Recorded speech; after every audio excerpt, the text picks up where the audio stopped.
Welcome back नाजरीन। Programme में एक बार फिर से खुशामदीद। और हम आज कुछ बात करें मिसाके जमहूरियत की, जिसके दावेदार वजीर आजम यूसुफ रजा गिलानी है। ब्रेक में जाने से पहले हमने आपको मिसालें दी है कुछ वहां पे जमहूरी इक्तदार किस तरह से होते हैं और वहां पे किस तरह से कानून की और इंसाफ की सरबुलंदी होती है। लेकिन पाकिस्तान में जमहूरियत के दावेदारों के हवाले से कुछ बात कर लेते हैं। और बात हम किसी काबीना की नहीं करते, किसी सेक्रेटरी की नहीं करते, किसी वजीर की नहीं करते। आइए वजीर आजम साहब की ही बात कर लेते हैं, जो मिसाके जमहूरियत के सबसे बड़े दावेदार हैं। वो अपने बारे में इल्जामात को किस तरह से डिफाइन कर रहे हैं और उनके ऊपर क्या क्या अब तक इल्जामात लग चुके हैं। आइए इसके ऊपर बात करते हैं। वजीर आजम के ऊपर सबसे पहला इल्जाम, जो कि साबित भी हो चुका है सुप्रीम कोर्ट में, 8 सितंबर 2010 को मैट्रिक पास इदनान ख्वाजा की MDOGDC तैनाती का है।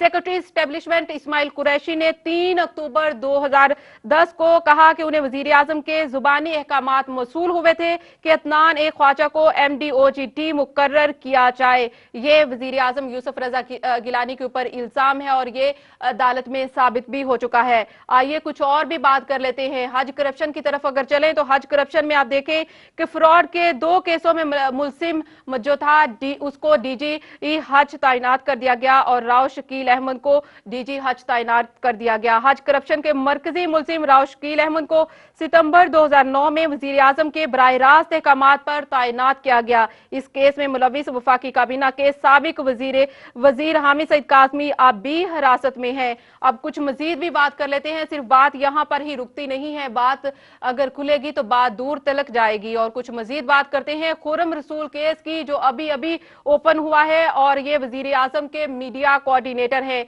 और ये वजीर आजम के जेल के दोस्त भी हैं। ये भी एक हकीकत है कि ये वजीर आजम के जेल के दोस्त हैं। जैसे कि पहले इल्जाम अदनान ख्वाजा की भी बात की हमने, और अदनान ख्वाजा भी मैट्रिक पास थे, उनको तैनात किया गया। वजीर आजम यूसुफ रजा गिलानी ने उनके डायरेक्ट अहकामात दिए उनकी तैनाती के, और वो भी वजीर आजम यूसुफ रजा गिलानी के जेल के दोस्त थे। और अब ये भी खुर्रम रसूल भी जेल के दोस्त है, इसलिए इतना तो बनता ही था कि उनको कोऑर्डिनेटर जो है वो लगाया जाए। और वजीर आजम यूसुफ रजा गिलानी ने उनको अपने ही ऑफिस में उनका एक ऑफिस बनाकर दिया और वजीर आजम हाउस के मीडिया कोऑर्डिनेटर की हैसियत से मियां खुर्रम रसूल ने 63 करोड़ का फ्रॉड किया। फ्रॉड के शिकार बिजनेसमैन समीर हुसैन का कहना है कि वजीर आजम भी इस केस में मुलविस है और ये भी कहते रहे हैं कि 3 बार वजीर आजम यूसुफ रजा गिलानी से उनकी मुलाकात होती रही है और खुर्रम रसूल अपने फायदा उठाते रहे हैं वजीर आजम से दोस्ती का, और बहुत सारे फ्रॉड के केस उनके सामने आए हैं। कुछ और बात नहीं करते हैं। एक और भी वजीर आजम यूसुफ रजा गिलानी पर एक और भी इल्जाम है, और वो इल्जाम किसी और ने नहीं लगाया है। उन्हीं के काबीना के सीनियर वजीर सुप्रीम कोर्ट में गवाह के तौर पर पेश हुए हैं और किराए के बिजली घर के केसेस में हुकूमत की आला तरीन सतह पर अरबों रुपए की करप्शन हुई है। यह है पाकिस्तान में जमहूरियत और कानून की सरबुलंदी, और यही दावेदार हैं वजीर आजम यूसुफ रजा गिलानी मिसाके जमहूरियत के। अब नया इल्जाम और जो इस वक्त सरगर्म है वो NRO केस के ऊपर है कि NRO केस का, जैसे ही NRO केस के ऊपर वजीर आजम यूसुफ रजा गिलानी ने अमल दरामद नहीं किया, अमल दरामद जैसे ही नहीं किया गया और सुप्रीम कोर्ट को आखिरकार तौहीन अदालत का नोटिस जारी करना पड़ा और तौहीन अदालत का नोटिस जारी किया गया। और उसके बाद वजीर आजम यूसुफ रजा गिलानी अदालत में पेश तो हुए, लेकिन अपना दिफा शायद उस तरह से नहीं कर सके क्योंकि उनके पास शायद कोई जवाब नहीं था। लेकिन वजीर आजम के वकील एजाज एहसन का कहना है कि अगर वजीर आजम ने सिर्फ और सिर्फ इन अहकामात को, अमल दरामद को यकीनी सिर्फ इसीलिए नहीं बनाया कि सिर्फ उनके जो कानूनी माहिरीन थे उन्होंने ऐसा ना करने की उनको कहा था, ऐसा ना करने का कहा था, इसीलिए अमल दरामद नहीं किया गया है। और ये अब इस वक्त तौहीन अदालत का केस है जो फर्द जुर्म आयद की जाएगी। कहा जाएगा कि 13 जनवरी को फर्द जुर्म आयद की जाएगी वजीर आजम यूसुफ रजा गिलानी पर।